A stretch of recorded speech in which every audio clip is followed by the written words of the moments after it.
Bueno, nuestra etiqueta del día de hoy para que se alegre Héctor Rodríguez, suba a la una. Bueno, Héctor, te dejaba una pregunta con respecto a las elecciones, porque incluso aquí llegó a decir Pedro Carreño en esa misma silla que mientras haya guerra económica no puede haber elecciones de gobernadores. Y decía Edwin Rojas también que, bueno, que habiendo una crisis económica, habiendo una situación de desabastecimiento, en fin, de guerra económica, no se podía, o sea, no tiene mucho sentido pensar primero en elecciones de gobernadores, Esa ¿no? también es mi opinión. Sin Ajá, ¿por embargo, yo qué? creo que eso es un tema del CNE. Yo creo que debe haber elecciones cuando el CNE las convoque. Pero, por ejemplo, si tú me preguntas en una reunión de la dirección política del chavismo, ¿en qué nos abocamos? ¿Nos abocamos en pensar en quiénes son los precandidatos y eso? ¿O nos abocamos en resolver el problema de la cola, del desabastecimiento, de la inflación? Yo creo que esa debe ser la prioridad. Si yo Pero una cosa no quita la otra. Si yo tuviese la... Bueno, es determinante, ¿no? Es determinante. Yo sí creo que influye. Yo sí creo que si yo tuviese la capacidad de decirle a todos los dirigentes políticos, vamos a parar un momentico la pelea, vamos a dedicarnos a construir, a producir, mientras el país está en un momento como este, y después nos volvemos a montar en el ring a darnos golpes. Yo creo que eso sería lo correcto. Es más, si tú me dices, Héctor, ¿qué habrías hecho tú en el papel de la oposición cuando tienes la Asamblea Nacional? Yo hubiese dicho, ya va. Ya va. No es que a mí me gusta el presidente Nicolás, me gusta el socialismo, pero en este momento tengo un poder, tengo 3 gobernaciones, tengo tantas alcaldías, yo las pongo al servicio del país para resolver el problema. Después voy a seguir peleando contigo. Después voy a seguir peleando contigo por el modelo político, por el modelo económico, por los cargos políticos. Yo que creo que ha tratado de hacer, tratar de sacarle provecho a la crisis. Bueno, como lo hace cualquier oposición en cualquier lugar del mundo, ¿no? Hay momentos de momento. Hay momentos de momento. Un país que le bajan los ingresos en más de un 90%, yo creo que es un momento, como tú me dices, como lo hace cualquier oposición en el país del mundo. Sí, pero también hay muestras de muchas oposiciones que han dicho, ya va, vamos a hacer una pausa y vamos a ponernos de acuerdo a solucionar este problema. Pero también cuando los gobiernos llaman a dialogar y lo hacen Y no lo llamó. Pero uno de los primeros actos del gobierno fue tratar de convocar un parlamento comunal cuando se eligió la asamblea. Eso no es malo, eso no tiene nada que ver. Pero era como la de acción del presidente cortando... fue inmediatamente reconocer el resultado electoral. Posteriormente reconocer a las autoridades de la Asamblea Nacional yendo a su mensaje anual. Y ahí le dice, ok, tenemos diferencias, vamos a hacer 2 cosas. Un diálogo para lo económico y llama a los empresarios y les pido a ustedes que se sienten un diálogo para lo político. Tenemos diferencias, vamos a una comisión paritaria, evaluemos la verdad, que haya justicia y luego que haya perdón. ¿Y cuál fue la respuesta de la oposición? Pero eso es una actitud de haber perdido unas elecciones, pero me voy un año antes, una actitud de haber ganado unas elecciones, que tú puedes decir, bueno, eso porque perdió. No, ganó las alcaldías municipales en más de un 75%, hizo exactamente lo mismo. Los convocó a Miraflores y dijo, vamos a trabajar juntos. Ya gané, vamos a trabajar juntos. ¿Y cuál fue la respuesta de la oposición? La guarimba. Es decir, te estoy mostrando 2 momentos distintos, uno de victoria y uno de derrota, y su actitud fue la misma. Vamos a sentarnos a conversar. Y en 2 momentos, uno de victoria y uno de derrota, la actitud de la oposición fue la misma. La guarimba y el discurso, en 6 meses te saco. Entonces, yo sí creo que hay momentos en la... Para ser justo con la historia, no toda la oposición estuvo de acuerdo con la guarimba. Es verdad, sabes, ¿no? Pero se impuso esa política. Y se impuso... No, pero fíjate que al final se sentaron. Sí, yo fui testigo 4 meses de guarimba. Y se impuso porque, si bien no toda la oposición estuvo de acuerdo, muchos actores dijeron, déjame dejar. Porque además, yo creo... Vladimir, que la oposición con su discurso o con el discurso de algunos que se ha permitido agresivo, grosero, que genera odio, se ha encerrado en una propia trampa. Entonces hay actores de la oposición que quieren romper con esa forma de hacer política y ese pequeño porcentaje de odio lo ataca por las redes, lo destroza. Bueno, ahí vimos el resultado de la marcha del 1 de septiembre, las etiquetas que se posicionaron o la presión en la misma calle, ¿por qué no vamos a una acción violenta? Y yo se lo he dicho en privado y se los digo en público. Ese discurso violento de quien hoy preside la Asamblea Nacional, ese discurso violento de quien hoy dirige la Mesa de la Unidad, es una guillotina para la misma oposición. Tú no puedes plantear la política en esos términos, porque pase lo que pase, va a seguir existiendo el chavismo y la oposición.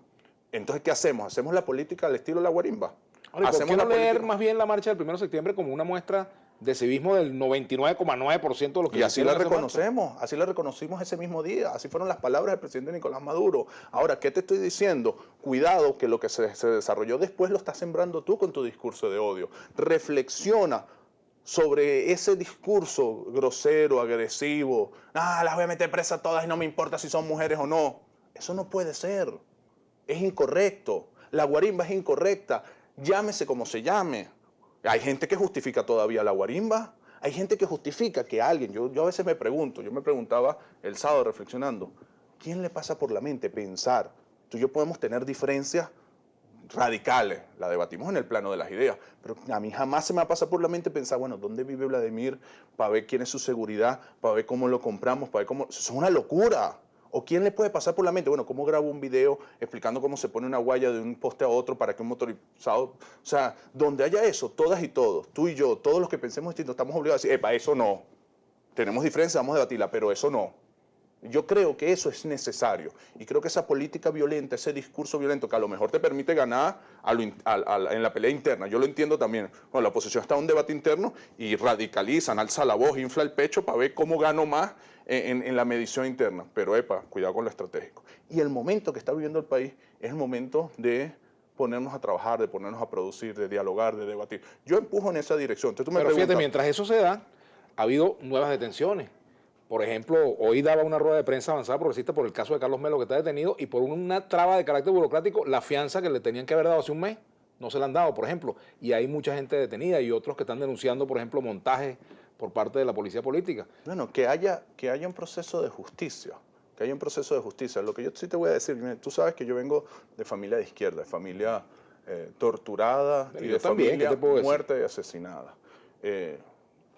Este gobierno no desaparece, no asesina, hace actos de autoridad y garantiza la paz. Pero hay comunicaciones si hay, de presos. Yo te voy a poner ejemplos, además, a lo mejor difíciles. Electricidad en los pezones de un familiar mío delante de sus hijos. O sea, es incomparable la tortura de los 90 con los actos de autoridad que está generando el presidente Nicolás. Ha habido Nicolás.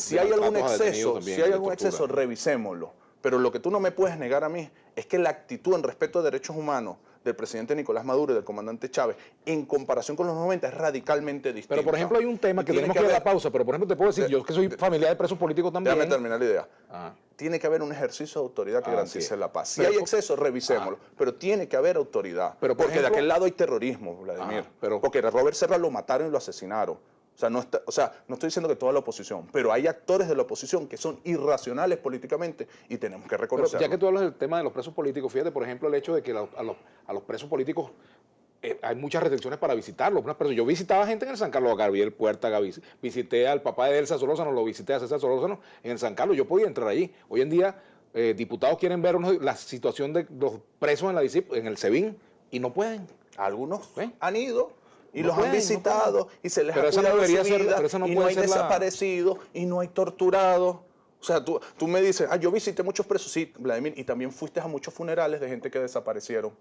Y también fuiste a visitar muchos familiares que sus hijos nunca aparecieron. O sea, no podemos comparar, es un error. Y no podemos negar, Vladimir, tú tienes que reconocer eso. Yo no estoy reivindicando el pasado, lo que estoy diciendo es que en la actualidad hay cosas que están pasando que no deberían pasar. En sectores de la oposición hay gente que hace política desde el terrorismo.